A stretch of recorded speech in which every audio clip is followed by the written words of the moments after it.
Hello good morning बच्चों। आज हम पढ़ेंगे construction of two pole DC machine. DC machine की बनावट, कंस्ट्रक्शन ऑफ डीसी मशीन पढ़ेंगे हम। तो बेटा सबसे पहले हम देख लेते हैं डीसी मशीन कैसी होती है। तो देखो यहाँ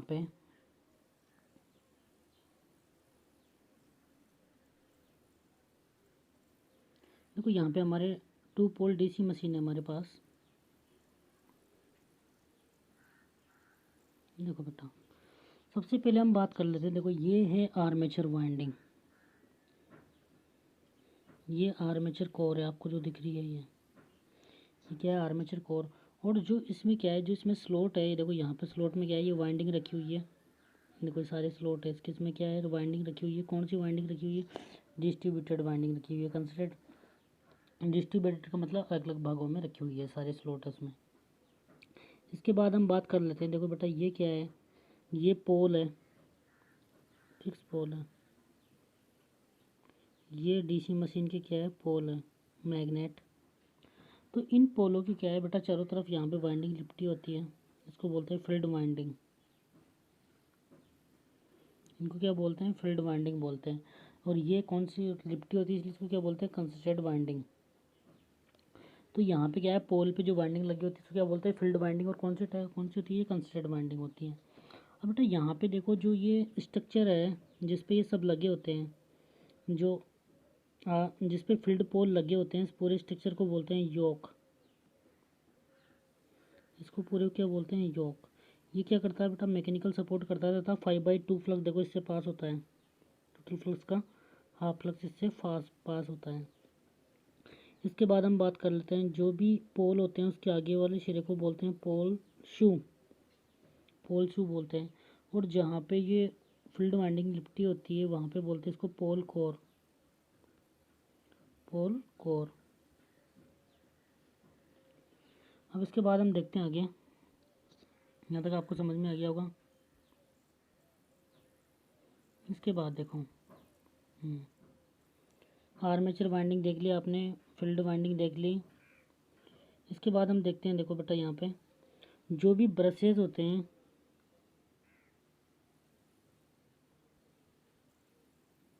देखो यहाँ पे जो भी ये आर्मेचर वाइंडिंग है, यहाँ पे क्या है, ये ब्रशेज लगे हुए हैं। और ब्रशेज पे क्या होता है, स्लिप रिंग होती है। देखो ये दोनों है स्लिप रिंग। स्लिप रिंग पे क्या लगे हुए हैं, ये दोनों क्या है, स्लिप रिंग है। इस पे क्या लगे हुए हैं, कार्बन के ब्रश लगे हुए हैं। देखो ये जो आपको दिख रहे हैं यहाँ पे, तो ये तो ब्रशेज है। देखो यहाँ पे ये स्लिप रिंग है, ये दोनों ये रिंग रिंग की तरह दिख रही है। और इसके ऊपर ही क्या है, कार्बन के ब्रशेज लगे हुए हैं। यहाँ पे ब्रशेज लगे हुए हैं। अभी देखेंगे हम किस मेटल के बने होते हैं, क्या होते हैं। तो ये कॉम्यूटेटर है इसका। अब इसके बाद हम बात कर लेते हैं आगे। फ्लेमिंग राइट हैंड रूल किस में काम करता है बेटा, हमेशा याद रखना है, एसएससी जेई और बहुत सारे एग्जाम में पूछा जाता है। फ्लेमिंग राइट हैंड काम करता है जनरेटर में। और मोटर में कौन सा लगता है, फ्लेमिंग लेफ्ट हैंड रूल किस में लगता है, डीसी मोटर में। इसके बाद हम आगे बात कर लेते हैं।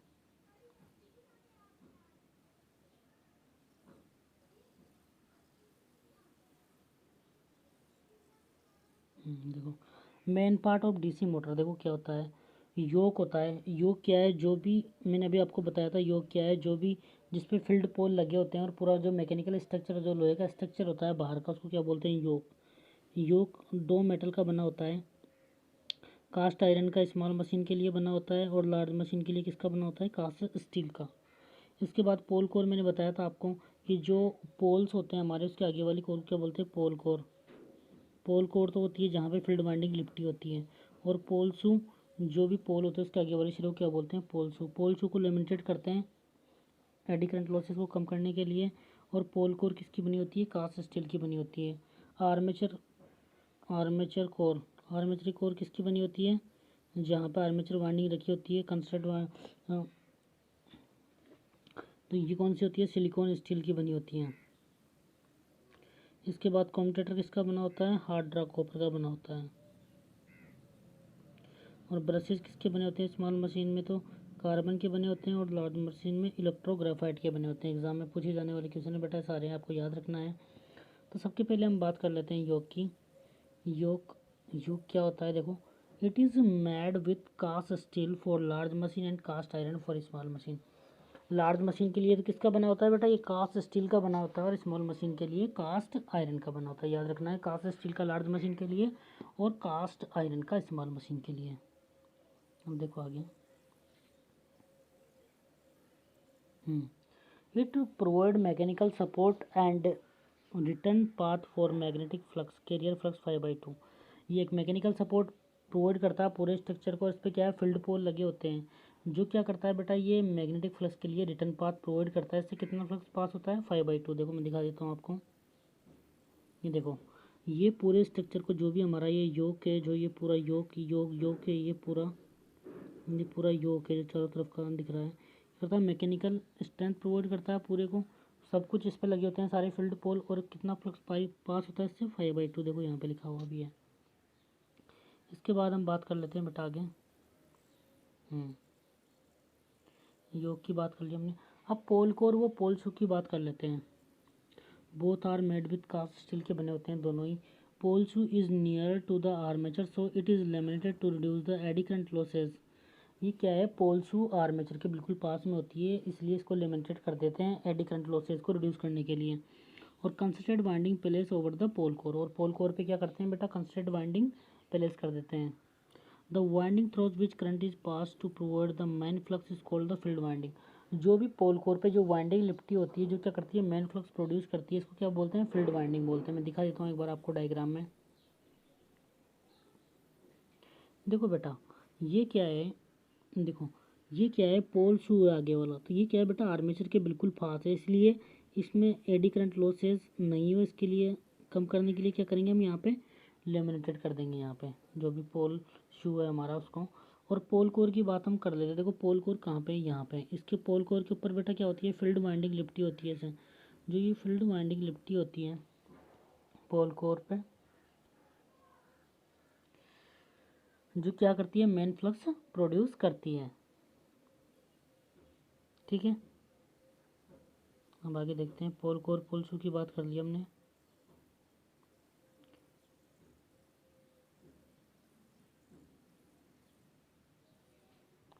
और वाइंडिंग कौन सी होती है, कंसंट्रेट वाइंडिंग, मतलब इसकी चारों तरफ लिपटी होती है।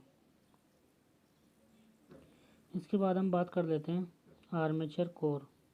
आर्मेचर कोर पे लेमिनेशन होता है 0.35 टू 0.50 mm का, यहाँ पे लेमिनेशन होता है। आर्मेचर कोर किसकी बनी होती है, it is made with silicon steel. हमेशा याद रखना है कि इसकी बनी होती है सिलिकॉन स्टील की, और इसका लेमिनेशन करते हैं एडी करंट लॉसेज को कम करने के लिए, to reduce the eddy current losses.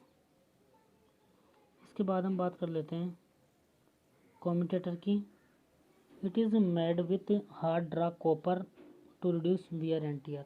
बेटा ये इसमें क्या है, जो स्लिप रिंग है इसके ऊपर लगे होते हैं कार्बन ब्रश, तो ये बहुत ही हार्ड ड्राग कॉपर के बनाते हैं, ताकि इसमें कोई मैकेनिकल वियर एंड टियर नहीं हो, बिल्कुल भी डैमेज नहीं हो।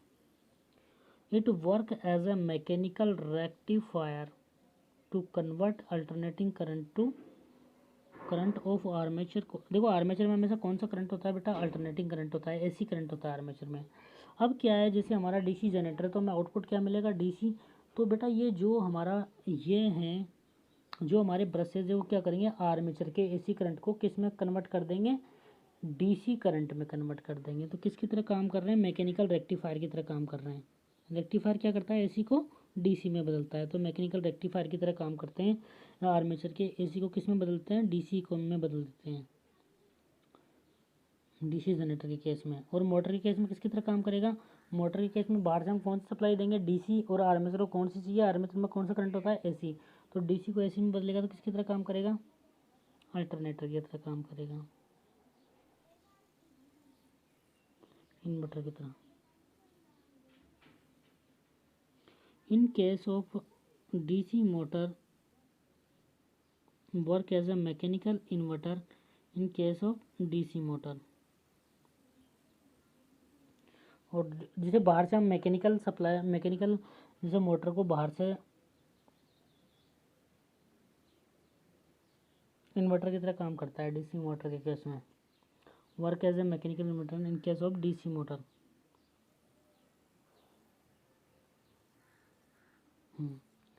The necessary of the communication required the field winding to be placed on the stator and armature winding on the rotor। Commutation के लिए बेटा नेसेसरी कंडीशन क्या है कि आर्मेचर वाइंडिंग तो किस पे होनी चाहिए, रोटर पे, और स्टेटर वाइंडिंग किस पे होनी चाहिए, फील्ड वाइंडिंग स्टेटर पे होनी चाहिए और आर्मेचर वाइंडिंग किस पे होनी चाहिए, रोटर पे होनी चाहिए। अब इसके बाद हम ब्रशेज की बात कर लेते हैं। The function of brushes is to collect the current from the armature। The function of brushes is to collect the current from the armature and give the current to the armature through the commutator segment। Brushes का function क्या होता है बेटा, जो भी generator के case में तो करंट कलेक्ट करेगा स्लिप रिंग से, और मोटर के केस में क्या करेगा, कम्यूटेटर सेगमेंट के द्वारा उसको आर्मेचर को सप्लाई देगा। Brushes are made with carbon की स्मॉल मशीन के लिए, रेक्टोग्रेफाइट का लार्ज मशीन के लिए। तो आपको समझ में आ गया होगा, ठीक है। धन्यवाद बच्चों। अगर आपको मेरा वीडियो पसंद आया हो तो चैनल सब्सक्राइब करते, ज़्यादा लोगों के साथ शेयर करें। मैं सारे एग्ज़ाम के लिए, कम्पिटिटिव एग्ज़ाम के लिए पढ़ा रहा हूँ, आपको बहुत ध्यान से पढ़ना है, और जो एग्ज़ाम के लिए जो पॉइंट इंपॉर्टेंट है हर पॉइंट शामिल कर रहा हूँ, ठीक है। धन्यवाद दोस्तों।